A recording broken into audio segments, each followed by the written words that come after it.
आजकल भोजपुरी में किया हो रहा है जो छोटे छोटे सिंगर करते थे और अभी करते हैं वही अब बड़े सिंगर भी कर रहे हैं। क्या क्या बात कर रहे हैं? नमस्कार दोस्तों, कैसे हो आप सब? उम्मीद करते हैं ठीक ही होंगे। दोस्तों, खेसारी लाल यादव का ये टेंगे गाना आया है, आप सब ने तो सुना ही होगा।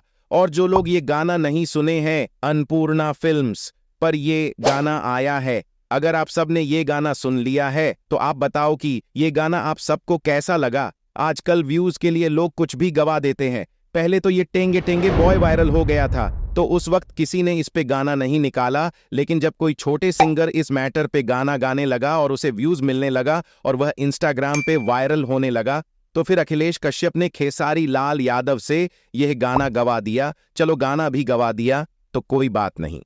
बहुत लोग ये भी बोल रहे थे कि ये वायरल मैटर था तो गवा दिए, लेकिन इस गाने में कुछ गाली देने वाले मीम्स भी लगा दिया, ये भी वायरल था। अब आप सब बताओ कि इतना बड़ा स्टार है खेसारी लाल यादव और इनसे किया गवा रहे हैं ये लोग लाइक्स और व्यूज के लिए। ये लोग कुछ भी गवा देंगे। जरा आप सब ये सोचो, एक बार कल्लू को भी गवा दिया इसी वायरल मैटर पे और वो गाना वायरल हो गया, तो इस बार खेसारी लाल से भी गवा दिया वायरल मैटर। क्या कर रहे हैं यार तू? मजाक है क्या? और कहीं ये कॉपी गाना तो नहीं। पहले आप सब ये सुनो। अरे करीमाई के वाला ही तो दिन भर टेंगे टेंगे कैले रहता है ना मनबो। और अब ये सुनो। अरे फिर कौन? कैसा लगा? गजब टू भी आजादी। तो फिर मिलते हैं अगले वीडियो में। तब तक आप सब वीडियो को लाइक और चैनल को सब्सक्राइब कर दो। धन्यवाद।